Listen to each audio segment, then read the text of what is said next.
لا يزال الخير حيا لا يزال إن في الدنيا سلاما وظلال. یو بزرگ وی زبا یوی مدرسې ته تلم، نو چې دې مدرسې ته به کله تلمه نو په لاره کې یو بوډۍ و بوډۍ،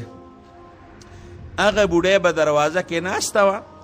نو چې به بوډۍ دروازه کې ناسته وه نو ما ته به اشاره وکړه چې بچې راشه، نو زه به کور ته ورغلم، په ما باندې به یې خوراک هم وکړم،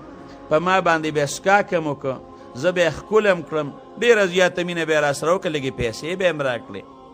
او چې بیا رخصتولو نو ما ته یې بچې چې کله مدرسې ته ځې نو ما کره لږ غوندې راښکاره کېږه ښه، نو ماشوم له چې د خوراک شی ورکوې خو بس هغې ځای ته بیا سترګې نو وی چې بیا به تلم نو وی دا به راته په دروازه کې ناسته وه، وی اشاره به یې راته وکړه چې بچې راشه، وی وردن نه به شم، خوراک څښاک به یې راباندې وکړه، مینه به یې راسره وکړه، ښکل به یې کړم او ما له به یې پیسې هم راکړې. وی روزانه به یې دا چل کو. وی یو ورځ مې ړوکه، وی ما ورته چې به ته خو نه زمونږ په رشته کې راځې، خپلولی کې هم نه راځې، زه خو بلکل تا نه پیژنم او نه تا سره چېته ما څه ښه کړي دي، دا ته روزانه ولې دلته ما ته په دروازه کې ناست دی او ما ولې روزانه کور ته دننه کې، په ما باندې روزانه دا خوراک او څښاک ولې کې او دا روزانه ما له پیسې ولې راکې. وی چې دا خبره مې وکړه، وی هغه بوډۍ په ژړا شوی، ډېر زیات یې وژړل. وی ما ته وی چې بچیا زمام یو بچی ستا په شان دی او زما هغه بچی مړ شوی دی، نو ته په دې دروازه کې روان وې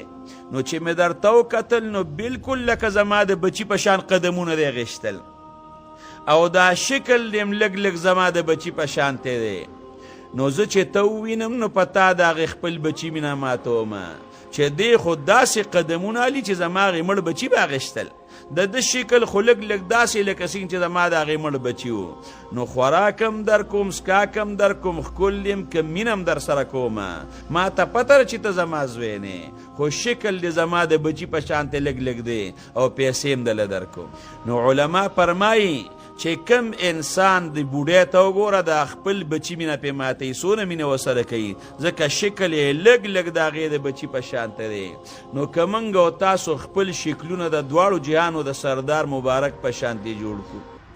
تلل زمونږ او ستاسو د ښکلې پاک پیغمبر مبارک په شان شي، اخلاق زمونږ او ښکلې ستاسو د پاک پیغمبر مبارک په شان شي، ناسته پاسته زمونږ او ستاسو د نبی کریم صلی الله علیه و آله وسلم په شان شي، د کور او د بار ټوله زندگی زمونږ او ستاسو د پاک پیغمبر مبارک د زندگی په شانتې شي. نو ستا څه خیال دی پاک پیغمبر مبارک په شکل باندې شکل جوړ کې هغې طریقې سره زندگی توری تا به الله جهنم ته ورغورځوي؟ هېڅ چرم نه. یو مور به د خپل بچي تصویر راوانلي،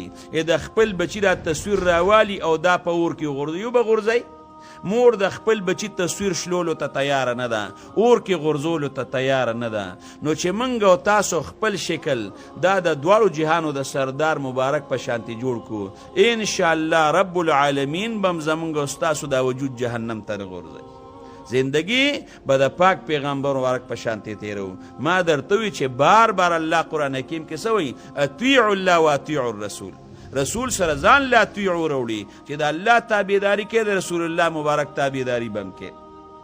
او چې کم انسان د پاک پیغمبر مبارک نافرمانه دی نو د انسان به رب ذوالجلال جهنم ته غورځوي. حدیثو کې راځي د رسول الله مبارک نافرمانی به نه کوو، په اوامرو به هم راتګ کوو، په نواهیو به هم راتګ کوو، د کومو نه چې الله پیغمبر منې کړي د هغې نه به ځان ساتو، چې کومو باندې راته الله پیغمبر حکم کړی دی هغه طریقې به کوو، انشاءالله زموږ به دنیا و آخرت ښه شتی.